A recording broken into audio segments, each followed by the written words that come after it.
السلام عليكم ورحمة الله. بسم الله الرحمن الرحيم. الحمد لله والصلاة والسلام على رسول الله. تقبل الله منا ومنكم صالح الأعمال، وكل عام وأنتم بخير. ونسأل الله سبحانه وتعالى أن يكون هذا العيد فتحا وقرة عين وخلاص من الطغيان والإجرام، وأن يفاجئنا الله سبحانه وتعالى بما لم نحتسب. قلنا عدة مرات في عدة أعياد أن الفرح مشروع مهما كانت معاناتنا ومعاناة المسلمين في العالم، ومهما كان شعورنا بالظلم والطغيان، فلا بد من أن نعبر عن الفرح في هذا العيد، سواء كانت معاناتك على المستوى الشخصي أو على شعورك تجاه الآخرين. لا بد أن تعبر عن الفرح. من السنة أن يبدو عليك الفرح وأن تساهم في إسعاد الآخرين ممن حواليك أو ممن تستطيع إسعادهم، حتى لو كانوا بعيدين، من أبنائك وجيرانك وأهلك، أو من تستطيع تسعدهم بوسائل الاتصال المعروفة. فالفرح سنة، وإظهار الفرح كذلك سنة، حتى إذا كنت ممن يعاني. والصحابة رضي الله عنهم في عز معاناتهم في حصارهم وفي التضييق عليهم كانوا يعبرون عن هذا الفرح بشتى الأشكال. ولكن مع فرحنا ومع شعورنا بالفرح لابد أن نستذكر المعاناة، نوعين من المعاناة. المعاناة الأولى معاناة إخواننا في كل مكان، معاناة في بلادنا، معاناة المعتقلين، معاناة الفقراء، معاناة المحرومين الذين يأتي العيد ولا يستطيع أن يترجم هذا الفرح وهذا السرور المطلوب منه على شكل لبس جميل، على شكل معاناة، على شكل توسيع على أبنائه في ريال ريالين، أو سواء كان في بلدنا في يعني جزيرة العرب أو ممن حولها. فيجب أن نستذكر حال هؤلاء ونحمد الله سبحانه وتعالى على النعمة، ونسعى لأن نعين هؤلاء، نعينهم على أن يسعدوا في هذا العيد. وإن لم نتمكن هذا العيد فبإذن الله الأعياد القادمة. النوع الثاني من المعاناة هو معاناة إخواننا في كل مكان من الضغط والطغيان، حتى في بلادنا. يعني لا تتصور فقط المعاناة في سوريا وفي العراق وفي مصر وفي من القمع والقتل والبراميل المتفجرة والطغيان الطائفي وغيره. حتى في بلادنا هذا الطغيان التضليلي الذي تستخدم فيه العلماء ويستخدم فيه القضاة ويستخدم فيه الإعلام المضلل، هذا قد يكون أسوأ، لأنه يدخل الناس والعياذ بالله في نفق مظلم من التضليل والنفاق الذي يخرب أجيال كاملة. فهذا النوع الثاني من المعاناة الذي يجب أن نستشعره، ونسأل الله سبحانه وتعالى أن يخلصنا ويخلص الآخرين منه. النوع الثالث من المعاناة أو الألم الذي نحس به في العيد، وهو الحقيقة لا يحس به إلا من لديه ذلك الميزان الخاص، الميزان الإيماني المبني على درجات خاصة من الأمر بالمعروف والنهي عن المنكر، إحساس في قياس المنكر.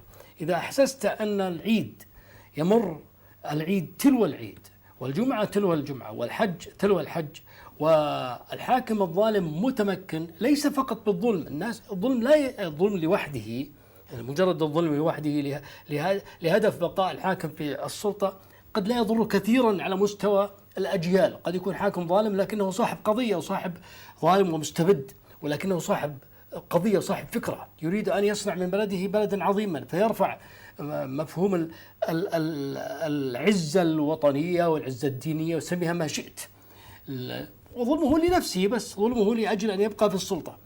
لكن إذا كان الظالم أو المجرم مخرب مفسد، يدمر الذوق، يدمر التربية، يدمر الوجدان، يدمر العقيدة، يدمر العزة، ويحول الناس إلى أذلة، يحول الناس إلى غنم، يحول الناس إلى بائعين لكراماتهم وشرفهم. هذا إذا تتالت الجمعة تلو الجمعة، والشهر تلو الشهر، والعيد تلو العيد، والسنة تلو السنة، إذا تتالت تحت هذا النوع من الظلم يخرج أجيال كاملة ممسوخة لا تعرف معروفا ولا تنكر منكرا، ترضى بالذل وترضى بالمنكر وترضى بالحرام، وتتخلى عن الغيرة وتتخلى عن الكرم وتتخلى عن الرجولة وتتخلى عن الشهامة. وهذه مصيبتنا. ولذلك كلما مر عيد مع بقاء ابن سعود لأنه يمارس هذا النوع من التدمير والتخريب، فنحن رغم فرحنا بالعيد ورغم بهجتنا وسرورنا بالعيد الذي أمرنا نظهره، فإننا نتذكر هذا الشعور عندما يدخل رمضان ويدخل العيد، وعندما يأتي الحج ويأتي عيد الأضحى، بل عند كل جمعة يحس الإنسان هذا الإحساس. كل أسبوع، كل يوم يمر مع بقاء هذا النوع من الإفساد والظلم والتخريب، الإنسان يحس أن هناك قتل للروح الدينية في المجتمع ومحاربة لها. إذا أردت دليل على ذلك انظر الموجود، انظر الجهد المبذول في الإعلام المخرب والمدمر بسلطة الدولة وبأموال الدولة. ليقل هؤلاء الذين يرفعون أصواتهم يحتجون على الMBC وعلى روتانا ما يقولون. في نهاية المطاف الMBC باقية وببرنامجها المخرب، وصحيفة الشرق الأوسط والصحيفة الفلانية والصحيفة الفلانية كلها باقية رغم أنف هؤلاء وبدعم الدولة. وليقل الآخرون ما قالوا.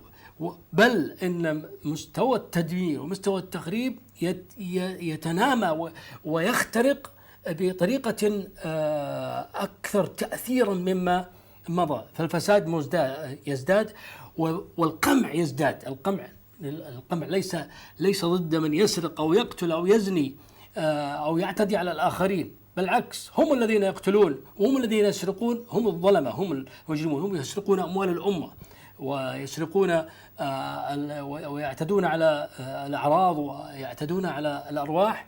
فليس القمع الموجود هو قمع المجرمين والظالمين، بل قمع أهل الخير والمعتقلون من أشرف وأفضل أهل البلد موجودين في السجون، لا يزالون موجودين رغم أنف كل من يدعي أن هناك ما يسمى بالعهد السلماني.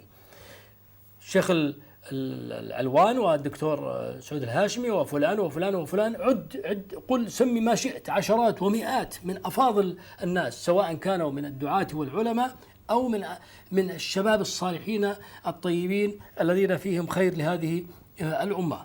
فإذا المعتقلون باقون، بل ويزداد الاعتقال. وحملة الاعتقال موجودة ليست موجهة لما يسمى بالإرهابيين، موجهة لكل من يقول كلمة الحق.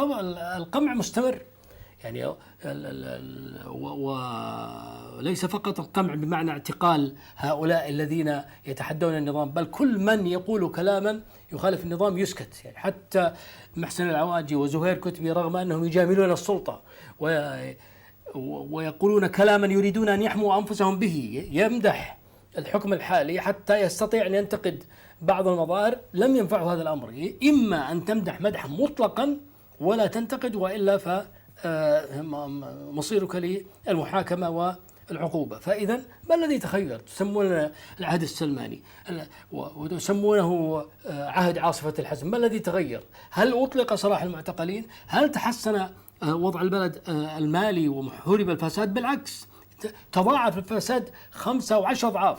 هذه منذ 6 أشهر الماضية، منذ أن استلم النظام الجديد أو الفريق الجديد، اختفت مئات المليارات من الريالات، ولأول مرة من حوالي 15 سنة 20 سنة تقريبا ينخفض احتياطي الدولة، انخفض احتياطي 400 مليار كاملة، 400 مليار كاملة، واضطرت الدولة أن تبيع سندات. فنحن أمام موجة جديدة من الفساد أكثر فعالية بدرجات من الفساد السابق.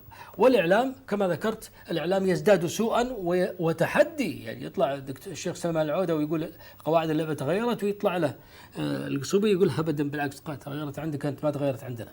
فإذا الإعلام يزداد سوءا ويتحدى ويستخف بالعقيدة ويستخف بالتربية ويستخف بالدين رغم أنف كل هؤلاء وبدعم مباشر من السلطة. فإذا ما الذي تغير؟ أخبرونا يعني لا يزال آل سعود يمتلكون الأرض وما عليها، لا يزالون آل سعود يتحكمون بالناس ويتحكمون بدينهم وبهويتهم وبأخلاقهم وبتربيتهم، لا يزالون يشترون الناس كما كانوا رقيقا. فما الذي تغير في هذا العهد الذي يسمى العهد السلماني؟ كل من يقول هذا الكلام وهو على علم بهذه الحقائق فهو ممن يساهم في التضليل، ولعله والعياذ بالله يعني يقترب قصد أو عن غير قصد من النفاق والعياذ بالله. ماذا عن السياسة الخارجية؟ هل فعلت السعودية شيئا في مصر؟ هل فعلت في سوريا ولا في العراق؟ غيرت سياستها؟ بالعكس، الدعم لا يزال لمصر مستمر، بل بالعكس أصبح الدعم الكلامي أقوى من قبل.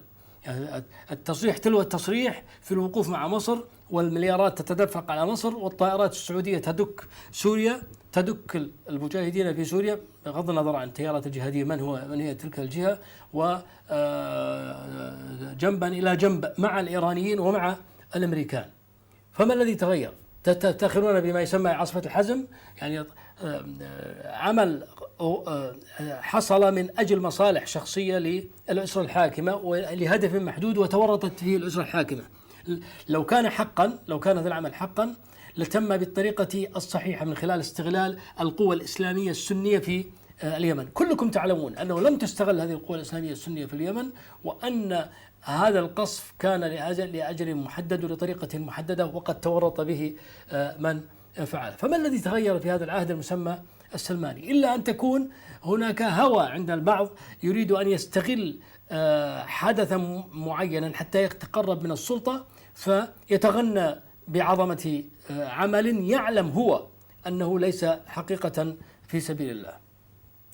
فإذا لم يتغير شيء. نحن ما دام بالعكس الوضع يزداد سوءا، والبلد تقاد من قبل شخص عاجز عقليا ويتلاعب بها شخص متهور. حتى محمد بن نايف لم يعد له تلك السلطة إلا في القمع، سلطته فقط في القمع بس، مطلق له الإعلان في القمع، ولكن القرارات الاستراتيجية، تعيين الوزراء، العلاقات الخارجية وغيرها من القرارات هي بيد ذلك الفتى المتهور. فإذا يعني نحن نزداد سوءا، يمر علينا العيد تلو العيد تحت هذا النظام المخرب الذي يدمرنا تربويا وأخلاقيا وعقديا ومنهجيا. إذا لهذا السبب نقول أننا رغم البهجة والسرور فنحن يجتاحنا هذا الشعور بالغضب والحزن على ما يصيب بلادنا. وربما يطول العهد حتى نتكلم معكم مرة أخرى بسبب إجازة العيد، فلذلك لا بد سيطالبنا البعض بوجهة نظرنا في الاتفاق النووي. تكلمنا عنه سابقا. اتفاق النووي حقائق وأساطير. الحقائق أن إيران ستمنع تقريبا بالكامل من صنع قنبلة ذرية، يعني هذا الاتفاق محبوك، وقد وضعه خبراء يفهمون فعلا في مفهوم الطاقة الذرية. فلن تستطيع إيران، لن تستطيع مطلقا بهذا الاتفاق، لن تستطيع. وضع بطريقة محبوكة أن إيران لن تستطيع صناعة القنبلة الذرية ما دام الاتفاق جاريا. هذه واحدة. وقد قدمت إيران كل التنازلات التي كانت ترفض تقديمها. يقول لي والله إيران دولة قوية ودولة عزيزة ودولة لو تفاهمت مع الغرب، الغرب ما قدم تنازلات، الغرب أبدا ولم يقدم تنازل واحد. التنازلات كلها قدمت من إيران. الغرب كان جاهز من زمان. وقفوا البرنامج النووي، نعطيكم، نرفع العقوبات ونرجع لكم فلوسكم. هذا الموقف القديم، لم يتغير موقف الغرب. الذي تغير هو موقف إيران فقط. فإذا الحقيقة الأولى أن هذا الاتفاق فعلا أوقف البرنامج النووي.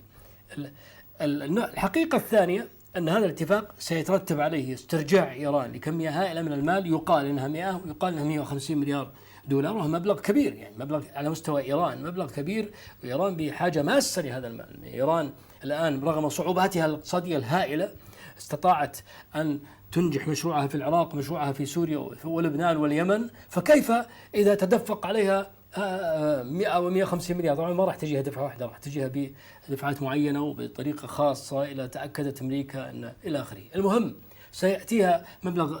هذه الحقيقة الثانية. الحقيقة الثالثة أن إيران ستكون سوق عظيم للاستثمار الغربي، وهذا سينعش الاقتصاد في إيران. الآن الشركات الفرنسية والبريطانية والإيطالية والألمانية والأمريكية طابور ويتنافسون، كل يريد أن يسبق الثاني بعد رفع الحظر.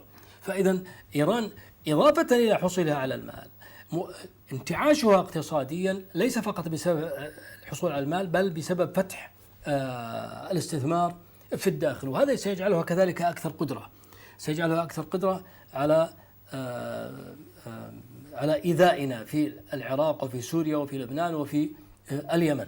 هل هذا متى ستكون أكثر قدرة؟ ليس فورا طبعا، تحتاج إلى مدة، تحتاج مدة حتى تنتعش اقتصاديا، حتى تزود الجهات الأخرى. لكن قد يكون لهذه النتيجة، قد يكون لهذا التطور نتيجة أخرى، وهي أن الشعب الإيراني يتجه للدعة والترف. أن إذا جاءت الشركات وصار في استثمار وصار في عمل وصار في فلوس، صار الشعب الإيراني مثل كثير من بعض الشعوب الخليجية المترهلة التي لا تريد حربا ولا تريد حياة جادة، تبي تعيش وتستانس بالفلوس. هذا قد يكون نتيجة ثانية. أما الأساطير، هذه الحقائق. أما الأساطير، أسطورة أن أمريكا متفاهمة مع إيران، متآمرة معها ضد دول الخليج، وأن الحكومة الأمريكية تخلت عن دول الخليج، هذه أسطورة. أمريكا لن تتخلى عن حكام الخليج مطلقا، وأمريكا وضعت كل بيضها مع حكام الخليج، ولن تستطيع أن تستغني عمن يعطيها الخيط والمخيط.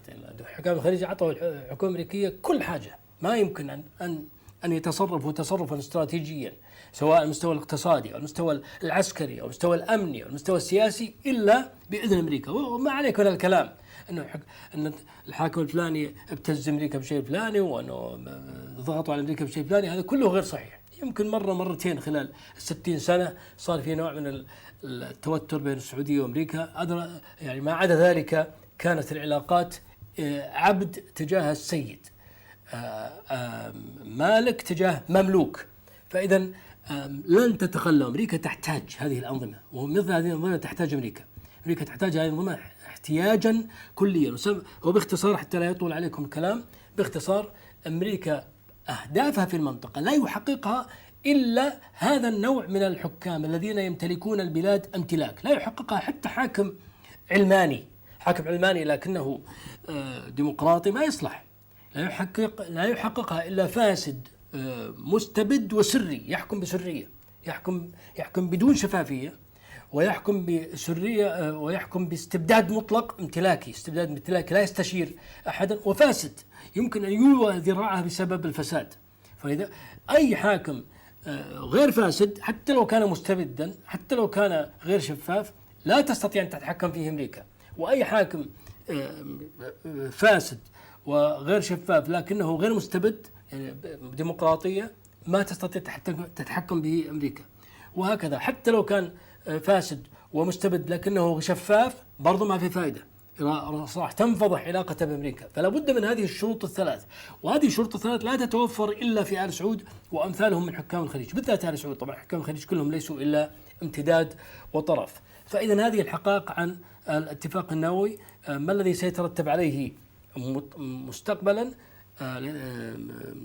يفترض إذا لم تحصل حوادث مفاجئة، أن مثلا صار في اختراق أو خرق للاتفاق، أو صار في خطأ غير مقصود في حدث في العراق أو في سوريا أو في الخليج أو في اليمن، إذا لم يحصل شيء بالخطأ يؤدي إلى مواجهة أمريكية إيرانية أو خليجية إيرانية، فيفترض أن إيران ستتقوى وستستفيد من هذه الأموال في تشغيل عملائها في الخليج من أجل أن يزداد نفوذها وتتقوى في العراق وفي سوريا، بل حتى في الخليج وفي اليمن. قد تصل إلى مرحلة أنها يعني تحاصرنا حصار كامل، حتى في مراحل حتى قد تحتل المنطقة الشرقية، إذا لم يعرض عارض يؤدي إلى مواجهة بشكل أو بآخر.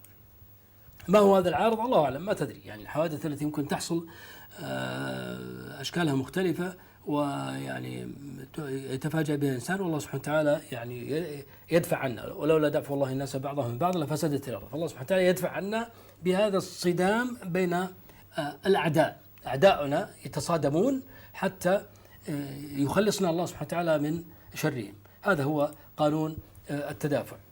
المهم في نهاية المطاف، في خضم هذه الأخبار المتدفقة التي فيها الحق والباطل، في هذا الأحداث الكثيرة التي تحصل في العراق وفي سوريا وفي مصر وفي ليبيا وفي الجزيرة وفي اليمن، التي لا نعلم فيها ما هو الصدق وما هو الخطأ الكذب، وما هو الباطل وما هو الحق، وتصرفات بعض التصرفات الحقيقية التي فيها أخطاء ضخمة من قبل بعض الإسلاميين سواء كانوا سلميين أو جهاديين. في خضم هذا الكلام أكرر نصيحتي للإخوة الإصلاحيين والأخوات الإصلاحيات، رجاء ما بنصيحتي تمشي هكذا كأنها موعظة عابرة، لا، رجاء لابد أن تحققوا المنهج الشرعي في التعامل مع كل هذه المعلومات. لا إنسان يجلس يشرب شاي ويقرر يتخذ قرارات بدون أن ينضبط بضوابط منهجية شرعية. أولا لابد الإنسان أن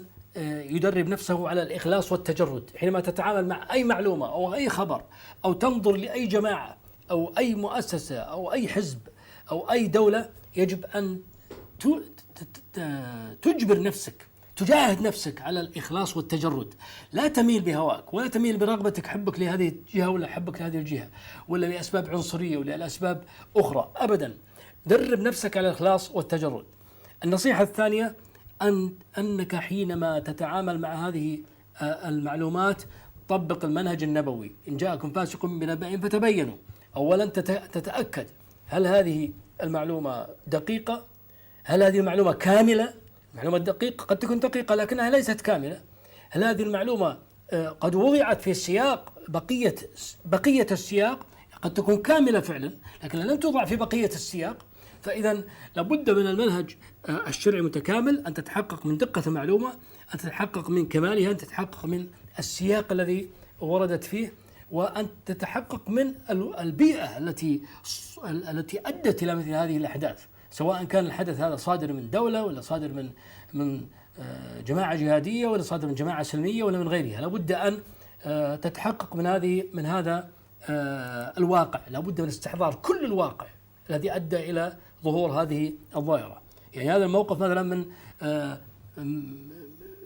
من حركات السلمية من الأخوان ولا غيرهم، ما يجوز والله بناء على التصرف الفلاني نقول هذا يعني أن هذه الجماعة قد خرجت من الملة، ولا يجوز والله أن أردوغان تصرف التصرف الفلاني نقول الله خرج من الملة. ما يجب أن تضع الكلام في سياقه الكامل، مثل ما كان النبي صلى الله عليه وسلم يتعامل مع النجاشي كمسلم ويصلي عليه وهو أصلا قد حكم بغير ما أنزل الله، لأنه لا يستطيع في بيئة نصرانية.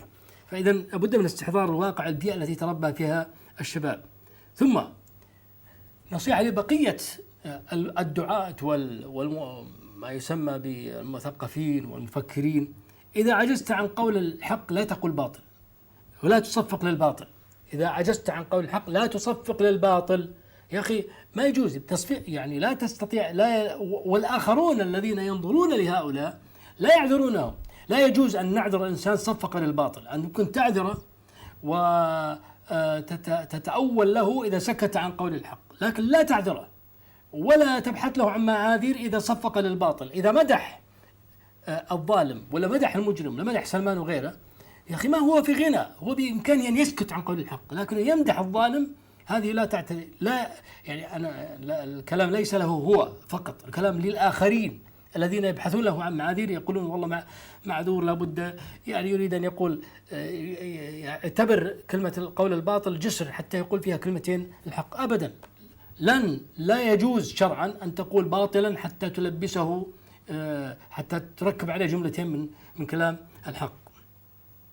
ثم وجهات النظر التي يطرحها بعض المشايخ ويروجون لها كفتوى لا تأخذها كفتوى، ما يجوز. وجهة نظر في مسألة عملية بحتة، والله أنا رأيي أن المظاهرات في السعودية حرام وهي في تونس واجب، رأيه هذا فتوى وهذه فتوى، ثم يقول هذا الذي أدين الله به، أدين الله به يعني فتوى.